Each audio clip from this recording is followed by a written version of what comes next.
இன்றைய முதல் வாசகம் இறைவாக்கினர் மலாக்கி நூலிலிருந்து வாசகம். அதிகாரம் 3 வசனம் 1 முதல் 4 முடிய.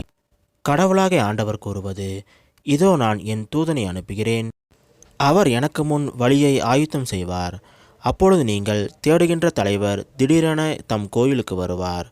நீங்கள் ஆவலுடன் எதிர்பார்க்கும் உடன்படிக்கையின் தூதர் இதோ வருகிறார் என்கிறார் படைகளின் ஆண்டவர். ஆனால் அவர் வரும் நாளை தாங்கக்கூடியவர் யார்? அவர் தோன்றும்போது நிற்க வல்லவர் யார்?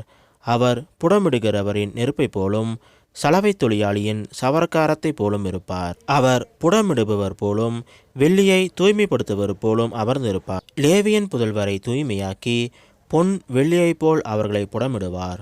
அவர்களும் ஆண்டவருக்கு ஏற்புடைய காணிக்கையை கொண்டு வருவார்கள். அப்பொழுது பண்டை காலத்தில் முன்னைய ஆண்டுகளில் இருந்தது போல் யூதாவின் காணிக்கையும் எருசலேமின் காணிக்கையையும் ஆண்டவருக்கு உகந்தனவாயிருக்கும். இது ஆண்டவர் வழங்கும் அருள்வாக்கு. இறைவா உமக்கு நன்றி. இன்றைய இரண்டாம் வாசகம் எபிரேயருக்கு எழுதிய திருமுகத்திலிருந்து வாசகம். அதிகாரம் 2 வசனம் 14 முதல் 18 முடிய. சகோதர சகோதரிகளே, ஊனும் இரத்தமும் கொண்ட பிள்ளைகளைப் போல் கிறிஸ்துவும் அதே இயல்பில் பங்கு கொண்டார்.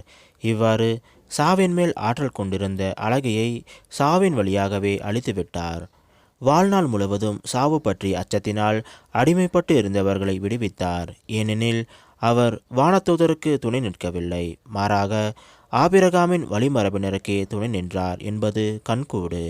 ஆதலின் கடவுளின் பணியில் அவர் இரக்கமும் நம்பிக்கையும் உள்ள தலைமை குருவாயிருந்து மக்களுடைய பாவங்களுக்கு கழுவாயாகுமாறு எல்லாவற்றிலும் தம் சகோதர சகோதரிகள் போல் ஆக வேண்டியதாயிற்று. இவ்வாறு தாமே சோதனைக்கு உள்ளாகி துன்பப்பட்டதனால் சோதிக்கப்படுவோருக்கு உதவி செய்ய அவர் வல்லவர். இது ஆண்டவர் வழங்கும் அருள்வாக்கு. இறைவா உமக்கு நன்றி. இன்றைய நற்செய்தி புனித லூக்கா எழுதிய நற்செய்தியிலிருந்த வாசகம். அதிகாரம் 2 வசனம் 22 முதல் 40 முடிய. மோசேயின் சட்டப்படி தூய்மை சடங்கை நிறைவேற்றிய நாள் வந்தபோது குழந்தையை ஆண்டவருக்கு அர்ப்பணிக்க அவர்கள் எருசலேமுக்கு கொண்டு சென்றார்கள். ஏனெனில் ஆண் தலைப்பேர் அனைத்தும் ஆண்டவருக்கு அர்ப்பணிக்கப்படும் என்று அவருடைய திருச்சட்டத்தில் எழுதியுள்ளது. அச்சட்டத்தில் கூறியுள்ளவாறு 2 மாரப்புறாக்கள் அல்லது 2 புறா குஞ்சுகளை அவர்கள் பலியாக கொடுக்க வேண்டியிருந்தது. அப்போது எருசலேமில் சிமியோன் என்னும் ஒருவர் இருந்தார். அவர் நேர்மையாளர், இறைப்பற்று கொண்டவர், இஸ்ரேலுக்கு வாக்களிக்கப்பட்ட ஆறுதலை எதிர்பார்த்திருந்தவர். தூய ஆவியை அவர் பெற்றிருந்தார். ஆண்டவருடைய மெசியாவை காணும் முன் அவர் சாகப் போவதில்லை என்று தூய ஆவியால் உணர்த்தப்பட்டிருந்தார். அந்த ஆவியின் தூண்டுதலால் அவர் கோவிலுக்கு வந்திருந்தார். திருச்சட்ட வழக்கத்துக்கு ஏற்ப செய்ய வேண்டியதை குழந்தை இயேசுவுக்கு செய்து முடிக்க பெற்றோர் அதனை உள்ளே கொண்டு வந்தபோது சிமியோன் குழந்தையை கையில் ஏந்தி கடவுளை போற்றி, ஆண்டவரே, உமது சொற்படி அடியான் என்னை இப்போது அமைதியுடன் போக செய்கிறீர். ஏனெனில் மக்கள் அனைவரும் காணுமாறு நீர் ஏற்பாடு செய்துள்ள உமது மீட்பை என் கண்கள் கண்டு கொண்டன. இம்மீட்பே பிற இனத்தாருக்கு வெளிப்பாடு அருளும் மொழி.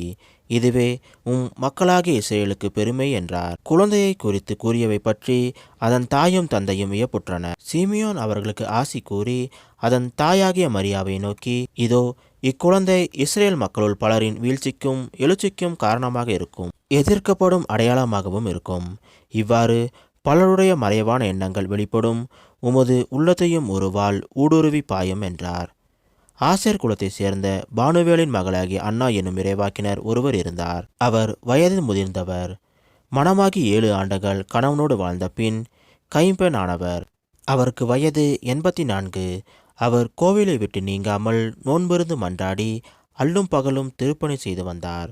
அவரும் அந்நேரத்தில் அங்கு வந்து கடவுளை புகழ்ந்து எருசலேமை மீட்புக்காக காத்திருந்த எல்லாரிடமும் அக்குழந்தையை பற்றி பேசினார். ஆண்டவருடைய திருச்சட்டப்படி எல்லாவற்றையும் செய்து முடித்த பின்பு அவர்கள் கலிலேயாவில் உள்ள தங்கள் ஊராகிய நாசரேத்துக்கு திரும்பி சென்றார்கள். குழந்தையும் வளர்ந்து வலிமை பெற்று ஞானத்தால் நிறைந்து கடவுளுக்கு உகந்ததாய் இருந்தது. இது கிறிஸ்து வழங்கும் நற்செய்தி. கிறிஸ்துவே உமக்கு புகழ்.